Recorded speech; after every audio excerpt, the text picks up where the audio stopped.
ബാറക്കുമോർ. പിതാവിനും പുത്രനും പരിശുദ്ധ റൂഹായിക്കും സ്തുതി. ആദ്യം മുതൽ നമ്മുടെ മേൽ തൻ്റെ കരുണയും മനോണും എന്നേക്കുണ്ടായിരിക്കുമാറാകട്ടെ. ആമേൻ. Praise the Lord. ഹല്ലേലൂയ. ദൈവ തിരുനാമത്തിന് മഹത്വമുണ്ടായിരിക്കട്ടെ. ദൈവത്തിൻ്റെ വലിയ കൃപയാൽ വീണ്ടും ദൈവവചനത്തിൻ്റെ കീഴിലായിരിക്കുവാൻ സ്വർഗത്തിൽ ദൈവം നമുക്കൊരുക്കി നല്ല അവസരത്തിനായി ദൈവത്തെ മഹത്വപ്പെടുത്താം. അനുഗ്രഹം പ്രാപിക്കാൻ എന്ത് ചെയ്യണമെന്ന് നാം ചിന്തിക്കുകയാണ്, ധ്യാനിക്കുകയാണ്. വ്യസനപുത്രൻ എന്നറിയപ്പെടുന്ന യബ്ബേസിൻ്റെ ജീവിതം ഒരനുഗ്രഹമായി മാറിയത് എങ്ങനെയെന്ന് നാം ചിന്തിക്കുകയാണ്, ധ്യാനിക്കുകയാണ്. കർത്താവിൻ്റെ വചനം പരിശോധിക്കുമ്പോൾ 1 ദിനവൃത്താന്ത പുസ്തകം 4-ാം അധ്യായം അതിൻ്റെ 9-10 വാക്യങ്ങളിലാണ് യബ്ബേസ് എന്ന വ്യക്തിയെ ദൈവത്തിൻ്റെ വചനം പരിചയപ്പെടുത്തുന്നത്. വ്യസന പാത്രമായി എന്നുള്ള ഒറ്റ കാരണം കൊണ്ട് തനിക്ക് യബ്ബേസ് എന്ന് പേരിട്ട ഈ മകൻ ദൈവത്താൽ അനുഗ്രഹിക്കപ്പെടാൻ ഒന്നാമത്തെ കാരണം അവൻ ദൈവത്തോട് അനുഗ്രഹത്തിന് വേണ്ടി അവൻ യാചിച്ചു, പ്രാർത്ഥിച്ചു. അവിടെ കർത്താവിൻ്റെ സന്നിധിയിൽ അവൻ്റെ പ്രാർത്ഥന എങ്ങനെയായിരുന്നു? നീ എന്നെ നിശ്ചയമായി അനുഗ്രഹിച്ച് എൻ്റെ അതിർ വിസ്താരമാക്കുകയും നിൻ്റെ കൈ എന്നോട് കൂടി ഇരുന്ന് അനർത്ഥം എനിക്ക് വ്യസനകായമായി തീരാതെ വണ്ണം എന്നെ കാക്കുകയും ചെയ്താൽ കൊള്ളാമായിരുന്നു എന്നവൻ അപേക്ഷിച്ചു. അവൻ അപേക്ഷിച്ചതിനെ ദൈവം അവന് നൽകി. ഇവിടെ യബ്ബേസിൻ്റെ പ്രാർത്ഥന, ഒന്നാമത്തെ പ്രാർത്ഥന അവൻ്റെ അനുഗ്രഹത്തിന് വേണ്ടിയായിരുന്നു. രണ്ടാമത്തെ അവൻ്റെ പ്രാർത്ഥന, എന്നെ അനുഗ്രഹിച്ച് എൻ്റെ അതിർ വിസ്താരമാക്കണമേ. അവൻ എന്താണോ പ്രാർത്ഥിച്ചത് ആ പ്രാർത്ഥനയ്ക്ക് ദൈവം ഉത്തരം നൽകിയെങ്കിൽ അവൻ്റെ പ്രാർത്ഥന, രണ്ടാമത്തെ അവൻ്റെ പ്രാർത്ഥന അവൻ്റെ അതിരുകൾ വിസ്താരമാക്കുവാൻ വേണ്ടിയാണ്. നാം ദൈവസന്നിധിയിൽ ആഗ്രഹിച്ച് ദൈവത്തോട് പ്രാർത്ഥിക്കുമ്പോൾ, നമ്മുടെ അതിരുകൾ വിസ്താരമാകുവാൻ വേണ്ടി നാം പ്രാർത്ഥിക്കുമ്പോൾ ആ പ്രാർത്ഥനയ്ക്ക് ദൈവം ഉത്തരം തരുന്നു എന്നുള്ളത് യബ്ബേസിൻ്റെ ജീവിതത്തിലൂടെ ദൈവം നമ്മളെ പഠിപ്പിക്കുകയാണ്. ദൈവത്തിൻ്റെ വചനം നമ്മളെ പഠിപ്പിക്കുകയാണ്. നമ്മൾ പലപ്പോഴും നമ്മുടെ അതിരുകൾ വിസ്താരമാകാൻ വേണ്ടി പ്രാർത്ഥിക്കുന്നവരാണ്. അഭിവൃദ്ധി പ്രാപിക്കാൻ, ഉയർച്ച പ്രാപിക്കാൻ ആഗ്രഹിക്കാത്ത ആരുമില്ല. ജീവിതത്തിൽ ദൈവത്തിൽ നിന്ന് അനുഗ്രഹം പ്രാപിക്കാൻ, ആ അനുഗ്രഹത്തിൻ്റെ മേൽ അനുഗ്രഹം പ്രാപിക്കാൻ, അല്ലെങ്കിൽ ലഭിച്ചിരിക്കുന്ന അനുഗ്രഹം വർദ്ധിപ്പിച്ച് ലഭിക്കുവാൻ വേണ്ടി ആഗ്രഹിക്കുന്നവരാണ് നമ്മളെല്ലാവരും. ഇവിടെ യബ്ബേസും പ്രാർത്ഥിച്ചത് അങ്ങനെയാണ്, കർത്താവേ എൻ്റെ അതിർ വിസ്താരമാക്കണമേ. ഭൗതികമായ നമ്മുടെ ജീവിതത്തിൻ്റെ അതിരുകൾ വിസ്താരമാകാൻ വേണ്ടി നമ്മൾ പ്രാർത്ഥിക്കാറുണ്ട്. സമ്പത്ത് വർദ്ധിക്കാൻ വേണ്ടി, ജ്ഞാനം ബുദ്ധി വർദ്ധിക്കാൻ വേണ്ടി, ആരോഗ്യം വർദ്ധിക്കാൻ വേണ്ടി, സൗഖ്യം വർദ്ധിക്കാൻ വേണ്ടി, നന്മകൾ വർദ്ധിക്കാൻ വേണ്ടി, നമ്മുടെ ഭൗതികമായ അനുഗ്രഹത്തിന് വേണ്ടി എല്ലാം നമ്മൾ ആഗ്രഹിച്ച് പ്രാർത്ഥിക്കാറുണ്ട്. എന്നാൽ ആത്മീയമായി നമുക്ക് അതിർ വിസ്താരമാകുവാൻ നമ്മൾ ആഗ്രഹിക്കാറുണ്ടോ? യഥാർത്ഥത്തിൽ ഒരു മനുഷ്യൻ്റെ ഭൗതികമായ അഭിവൃദ്ധി എന്ന് പറയുന്നത് ആത്മീകമായ അതിരുകൾ വിസ്താരമാകുമ്പോഴാണ്. ഇന്ന് പലപ്പോഴും മനുഷ്യൻ സ്വാർത്ഥ ലാഭത്തോടെ തൻ്റെ ഭൗതികമായ അനുഗ്രഹങ്ങൾക്ക് വേണ്ടി ദൈവസ്ഥനിൽ യാചിക്കുമ്പോൾ ഈ സത്യം തിരിച്ചറിയണം. നാം ആത്മീയമായ അതിർ വിസ്താരമാകാൻ വേണ്ടി ആഗ്രഹിക്കുമ്പോൾ, പ്രാർത്ഥിക്കുമ്പോഴാണ് നമ്മുടെ ഭൗതികമായ അതിരുകൾ വിസ്തൃതപ്പെടുന്നത്. കർത്താവിൻ്റെ വചനം, കർത്താവായ യേശുക്രിസ്തു പഠിപ്പിക്കുന്നുണ്ട്, ആദ്യം നീ അവിടുത്തെ രാജ്യവും നീതിയും അന്വേഷിക്കുക, അതോടുകൂടെ സകലതും ചേർക്കപ്പെടും. അതായത് ആത്മീയമായ ഒരു അഭിവൃദ്ധിയാണ്, ആത്മീയമായ അതിര് വിസ്താരമാകുമ്പോഴാണ് മനുഷ്യൻ്റെ ഭൗതികമായ അതിരുകൾ വിസ്താരമാകുന്നത്, ഭൗതികമായ അഭിവൃദ്ധി പ്രാപിക്കുന്നത്. ഈ സത്യം തിരിച്ചറിയാൻ കഴിയാതെ ഇന്ന് പലരും ലൗകികമായ മോഹത്തിനടിമപ്പെട്ട്, ജഡികമായ ആഗ്രഹങ്ങൾക്ക് അടിമപ്പെട്ട് ദൈവസന്നിധിയിൽ ഭൗതികമായ അഭിവൃദ്ധിക്ക് വേണ്ടി, ഉയർച്ചയ്ക്ക് വേണ്ടി ദൈവസന്നിധിയിൽ യാചിക്കുകയാണ്, അതിനുവേണ്ടി വ്യഗ്രത കൊള്ളുകയാണ്. എന്നാൽ ഇന്ന് ഈ യബ്ബേസിൻ്റെ പ്രാർത്ഥനയിലൂടെ നാം പഠിക്കേണ്ടത്, നമ്മുടെ ആത്മീയമായ അതിരുകൾ വിസ്താരമായി ലഭിക്കേണ്ടതിന് നാം ദൈവസന്നിധിയിൽ ദൈവത്തോട് പ്രാർത്ഥിക്കണം.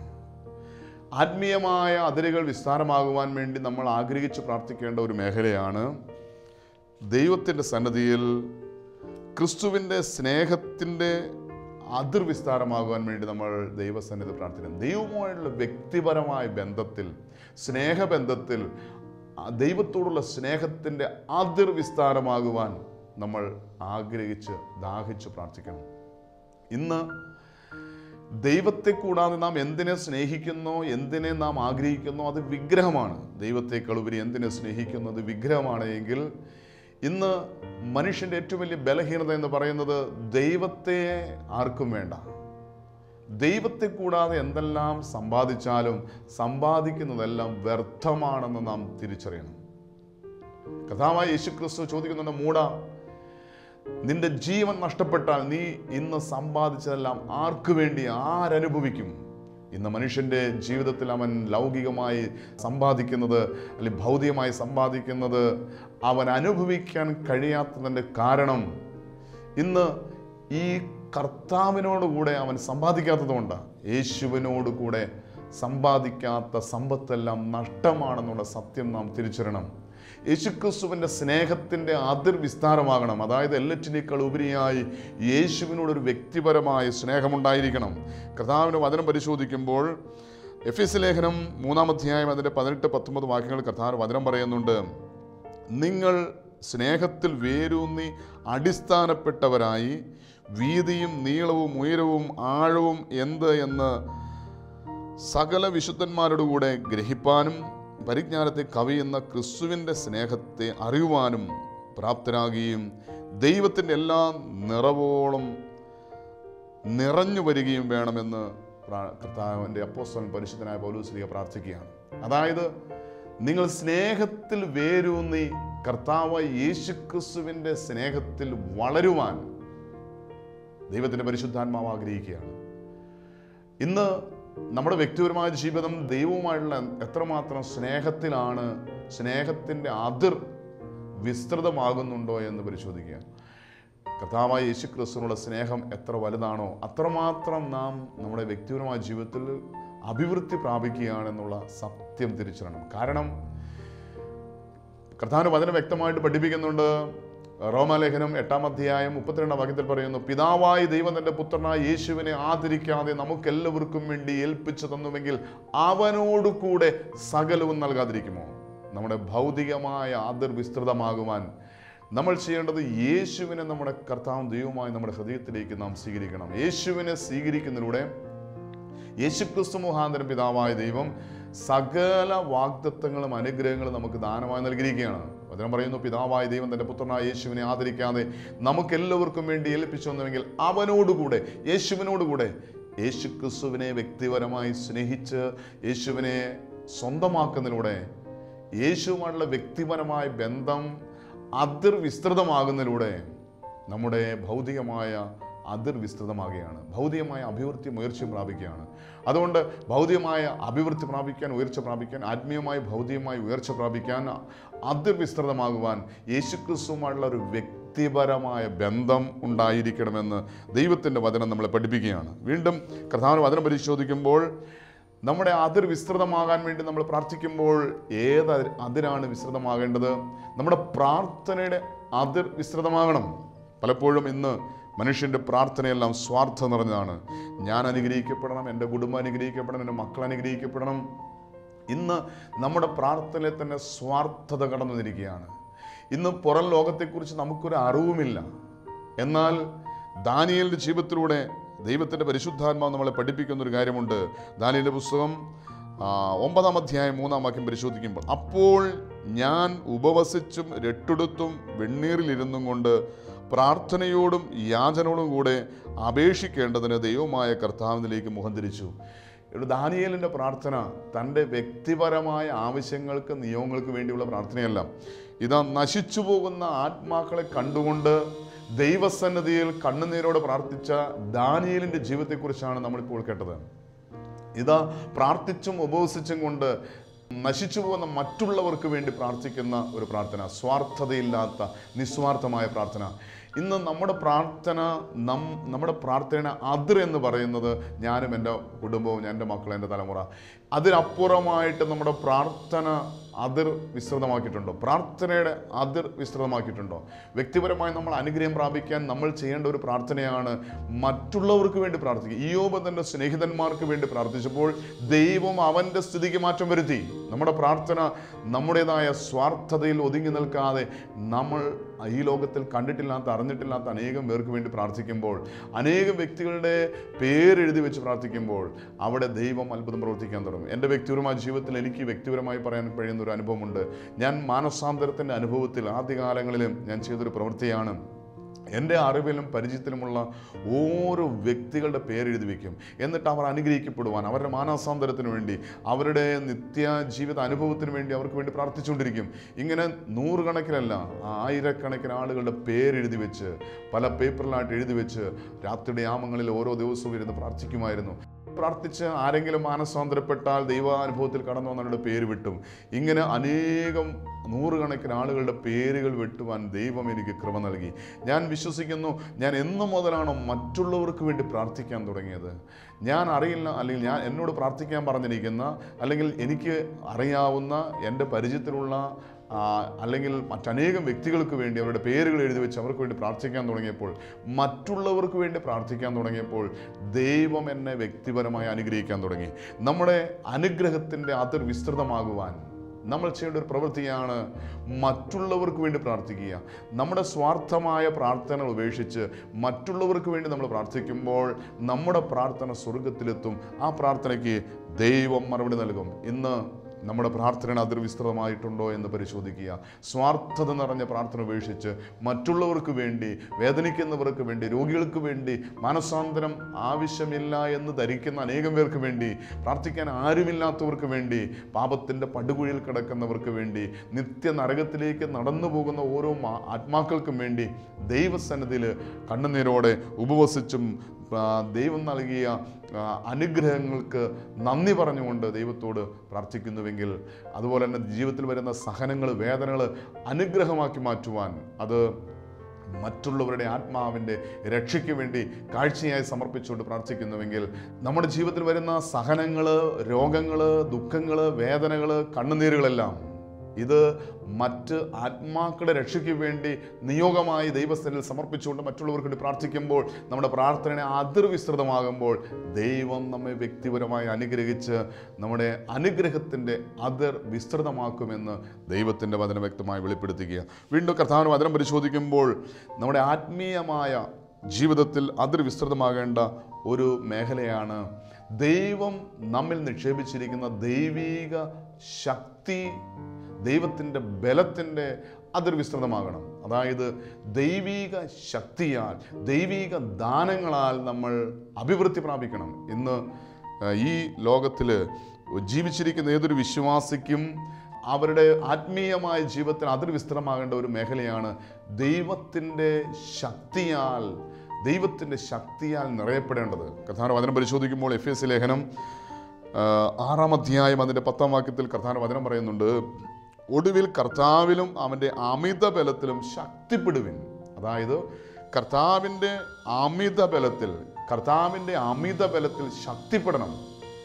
ഈ ലോകത്തിൽ ലോകത്തിൻ്റെ ജഡത്തിൻ്റെ ശക്തി ഒരു മനുഷ്യനെ തകർക്കാതിരിക്കാൻ വേണ്ടി ദൈവത്തിൻ്റെ ശക്തിയുടെ അതിർ വിസ്തൃതമാക്കണം. അതായത് ഒരു മനുഷ്യൻ ഇന്ന് ദൈവത്തിൻ്റെ ശക്തിയിൽ ആശ്രയിക്കണം.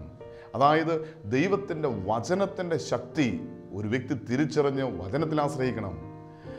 വീണ്ടും പ്രാർത്ഥനയുടെ ശക്തി തിരിച്ചറിഞ്ഞ് പ്രാർത്ഥനയിൽ ആശ്രയിക്കണം. കർത്താവായ യേശുക്രിസ്തുവിൻ്റെ നാമത്തിൻ്റെ ശക്തി തിരിച്ചറിഞ്ഞ് യേശുവിൻ്റെ നാമത്തിൽ ഒരു പോരാട്ട ജീവൻ നയിക്കാൻ തീരുമാനമെടുക്കണം. വീണ്ടും യേശുവിൻ്റെ രക്തത്തിൻ്റെ ശക്തി തിരിച്ചറിയണം. യേശുവിൻ്റെ പരിശുദ്ധാത്മാവിൻ്റെ ശക്തി തിരിച്ചറിഞ്ഞ് ദൈവത്തിൻ്റെ സകല ശക്തിയാലും നിറയപ്പെട്ട് നമുക്കെതിരെ മത്സരിക്കുന്ന പോരാടുന്ന എല്ലാ അന്ധകാരത്തിൻ്റെ അദൃശ്യ ശക്തികൾക്കെതിരെ നമുക്കൊരു പോരാട്ടമുണ്ട്. കർത്താവിന്റെ വചനം വ്യക്തമായിട്ട് പറയുന്നുണ്ട്, പിശാചിൻ്റെ തന്ത്രനോട് എതിർത്തു നിൽപ്പാൻ കഴിയേണ്ടതിന് ദൈവത്തിൻ്റെ സർവായുധ വർഗം ധരിച്ചുകൊള്ളുവിൻ. കർത്താവിൻ്റെ വചനം പറയുകയാണ്, സർവ ആയുധ വർഗം ധരിച്ചു വേണം. നമുക്ക് ഇന്നുള്ള ശക്തി പോരാ. ദൈവികമായ ശക്തി, ദൈവത്തിൻ്റെ വചനത്തിൻ്റെ ശക്തി, പ്രാർത്ഥനയുടെ ശക്തി, പരിശുദ്ധാത്മാവിൻ്റെ ശക്തി, യേശുവിൻ്റെ നാമത്തിൻ്റെ ശക്തി, യേശുവിൻ്റെ രക്തത്തിൻ്റെ ശക്തി, ഇങ്ങനെ ദൈവത്തിൽ നിന്ന് പ്രാപിക്കാവുന്ന സകല ശക്തികളും, ദൈവിക ശക്തികളും നാം പ്രാപിക്കണം. ദൈവത്തിൻ്റെ ശക്തി പ്രാപിച്ച് അതിൻ്റെ അതിർ വിസ്തൃതമാകണം.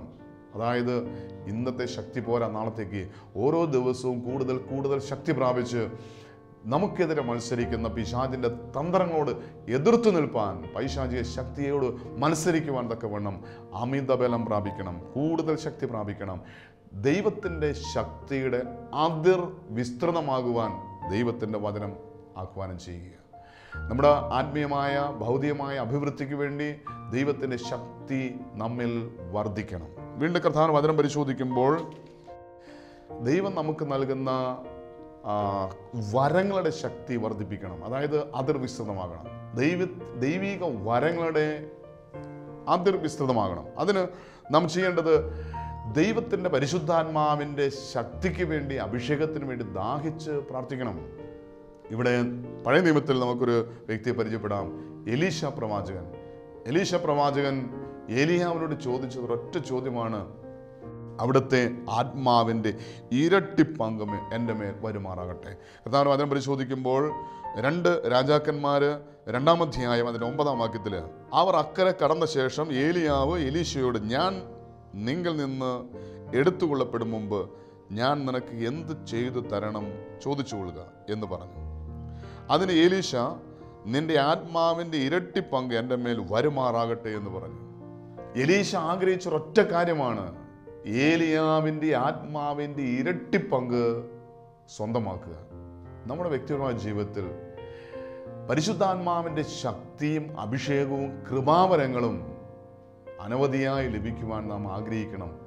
ആത്മീകമായ അഭിവൃദ്ധി പ്രാപിക്കുവാൻ, ആത്മീകമായ ഉയർച്ച പ്രാപിക്കുവാൻ ദൈവത്തിൻ്റെ കൃപാവരങ്ങളുടെ അതിർ വിസ്തൃതമാകണം. ദൈവം നമുക്ക് നൽകുന്ന കൃപാവരങ്ങൾ അത് ദൈവികമായ കൃപകളും വരങ്ങളും ദാനങ്ങളും കൂടുതൽ അഭിവൃദ്ധി ലഭിക്കാൻ വേണ്ടി നമ്മൾ ആഗ്രഹിക്കണം, പ്രാർത്ഥിക്കണം. യേശു പറഞ്ഞു, എന്നിൽ വിശ്വസിക്കുന്നവൻ ഞാൻ ചെയ്തതിനേക്കാൾ വലിയവ ചെയ്യും. അതായത് കർത്താവായ യേശുക്രിസ്തു ഈ ലോകത്തിൽ ചെയ്ത പ്രവൃത്തിയേക്കാൾ വലിയ പ്രവൃത്തികൾ ചെയ്യുവാൻ വിളിക്കപ്പെട്ടവരാണ് നമ്മളെന്നുള്ള ആ ബോധത്തോടെ നാം ദൈവിക വരങ്ങൾക്ക് വേണ്ടി ദാഹിക്കണം. നമുക്കറിയാം, കർത്താവായ യേശുക്രിസ്തു തൻ്റെ പരിശുദ്ധ ജീവിതത്തിൽ ചെയ്തതിനേക്കാൾ വലിയ പ്രവൃത്തികൾ ശിഷ്യന്മാർ തൻ്റെ ജീവിതത്തിൽ ചെയ്തു. വിശുദ്ധ ഗ്രന്ഥത്തിൽ യേശു നടന്നു പോകുമ്പോൾ യേശുവിൻ്റെ നിഴലടിച്ച് രോഗി സൗഖ്യപ്പെടുന്നതായിട്ട് വിശുദ്ധ ഗ്രന്ഥത്തിലില്ല. എന്നാൽ പരിശുദ്ധനായ പത്രോസ്ലീഹ നടന്നു പോകുമ്പോൾ പത്രോസ്ലീഹനെ നിഴലടിച്ച് പല രോഗികളും സൗഖ്യം പ്രാപിക്കുന്നതായി, ഭൂതഗ്രസ്ത ഭൂതങ്ങൾ അലറി നിലവിളിച്ച് വിട്ടുപോകുന്നതായിട്ട് നമ്മൾ കാണുന്നുണ്ട്.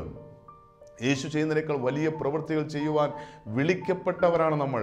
അതിന് ദൈവത്തിൻ്റെ കൃപാവരം ആവശ്യമാണ്, പരിശുദ്ധാത്മാവിൻ്റെ വരദാനങ്ങൾ ആവശ്യമാണ്, പരിശുദ്ധാത്മാവിൻ്റെ കൃപാവരങ്ങൾ ആവശ്യമാണ്. അതായത് ദൈവം നമുക്ക് നൽകിയിരിക്കുന്ന കൃപകളുടെ വരങ്ങളുടെ അതിർ വിസ്തൃതമാകുവാൻ വേണ്ടി നമ്മൾ ആഗ്രഹിക്കണം. അത് നമ്മുടെ വ്യക്തിപരമായ അനുഗ്രഹത്തിനും അനേകം ആത്മാക്കളെ രക്ഷയ്ക്കും ദൈവരാജ്യത്തിൻ്റെ വിസ്തൃതിക്കും അത് കാരണമായി തീരും. അതുകൊണ്ട് നാം ഇപ്പോൾ ആയിരിക്കുന്ന അവസ്ഥയിൽ മുന്നോട്ട് പോവുക അല്ല ദൈവം ആഗ്രഹിക്കുന്നത്. നമ്മുടെ അതിർ വിസ്തൃതമാകണം. ആത്മീയ ജീവിതത്തിൽ കൃപകളുടെ വരങ്ങളുടെ അതിർ വിസ്തൃതമാകണം. ദൈവത്തിൽ നിന്ന് പുതിയ പുതിയ കൃപകൾ സ്വീകരിക്കാൻ, പുതിയ പുതിയ വരങ്ങൾ സ്വീകരിക്കാൻ, പരിശുദ്ധാത്മാവിൻ്റെ ഇരട്ടി അഭിഷേകം സ്വീകരിക്കാൻ, ഇരട്ടി ശക്തി പ്രാപിക്കുവാൻ നാം ആഗ്രഹിക്കണം. അതിനായി നാം പ്രയത്നിക്കണം. വീണ്ടും കർത്താവിൻ്റെ വചനം പരിശോധിക്കുമ്പോൾ നമ്മൾ ആത്മീയമായി അതിർ വിസ്തൃതമാകുവാൻ വേണ്ടി നമ്മൾ ചെയ്യേണ്ട ഒരു പ്രവൃത്തിയാണ് കർത്താവിൻ്റെ സുവിശേഷ വേലയുടെ അതിർ വിസ്തൃതമാകുവാൻ വേണ്ടി നാം ആഗ്രഹിക്കണം. അതായത് ദൈവം നമ്മെ ഏൽപ്പിച്ചിരിക്കുന്ന ഒരു ദൗത്യമുണ്ട്.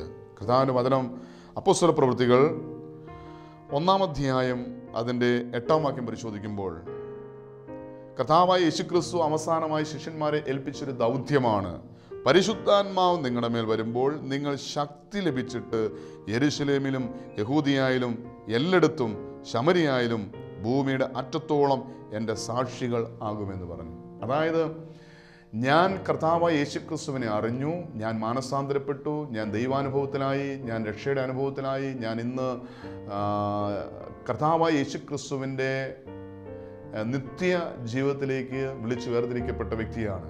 അതുകൊണ്ട് ഞാൻ മുഖാന്തരം കർത്താവായ യേശുക്രിസ്തുവിൽ ഞാൻ വിശ്വസിക്കുന്നതിലൂടെ ഞാനും എൻ്റെ കുടുംബവും രക്ഷ പ്രാപിച്ചു. ഇത് സ്വാർത്ഥതയാണ്.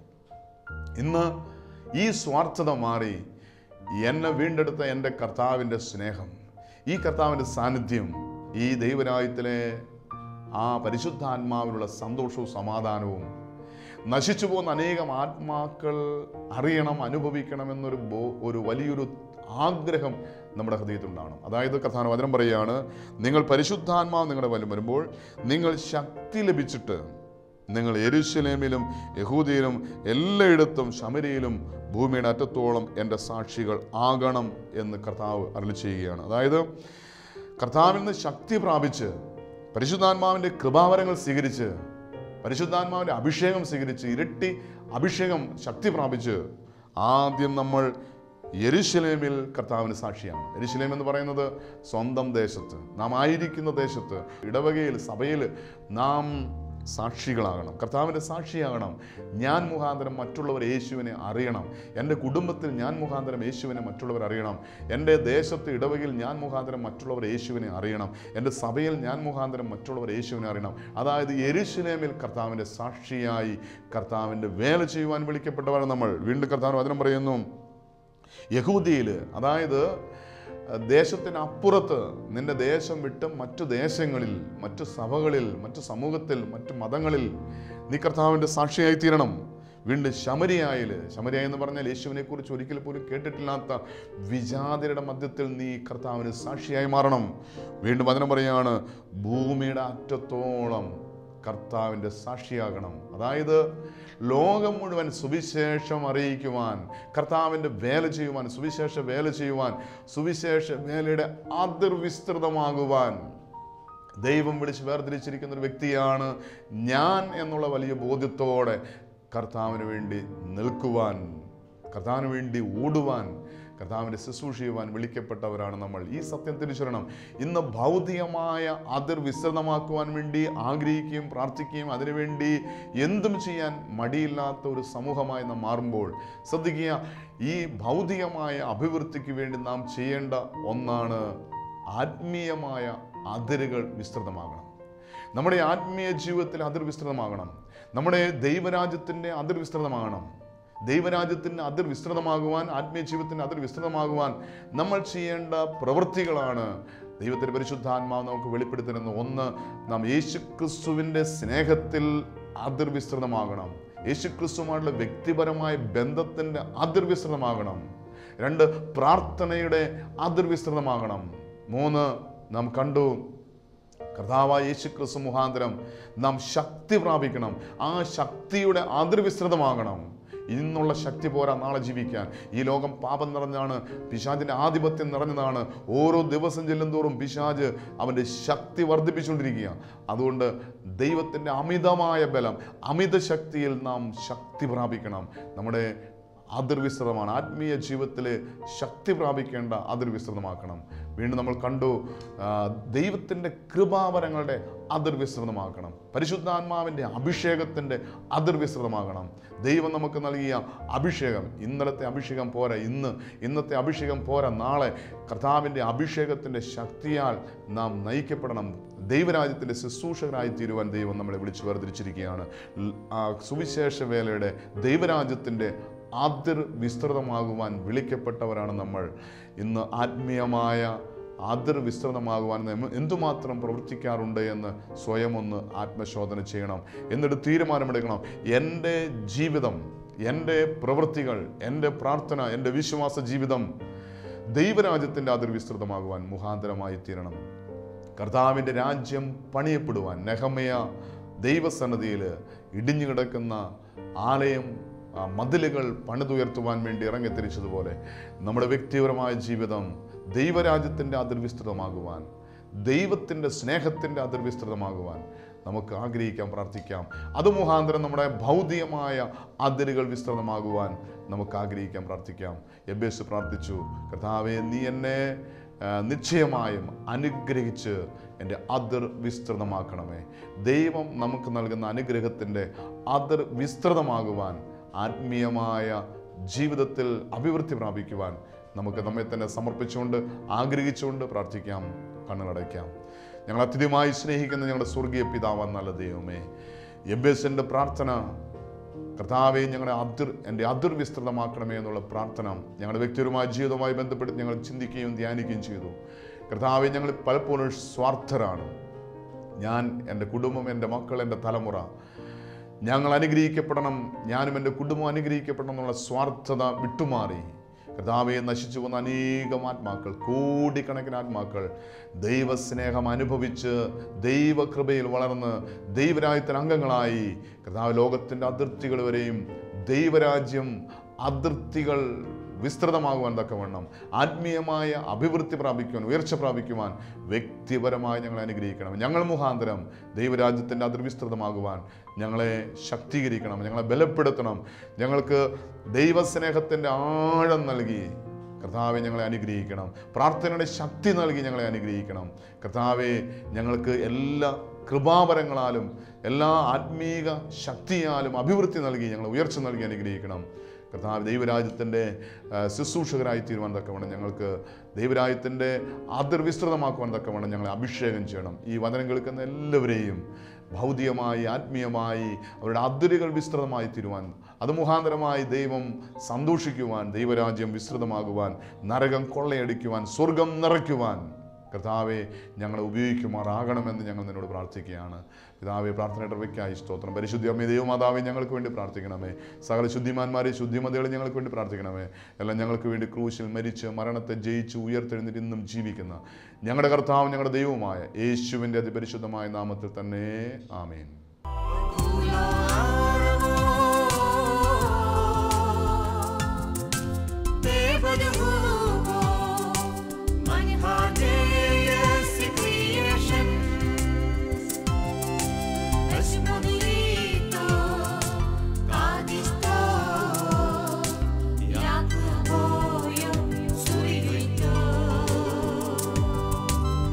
Somebody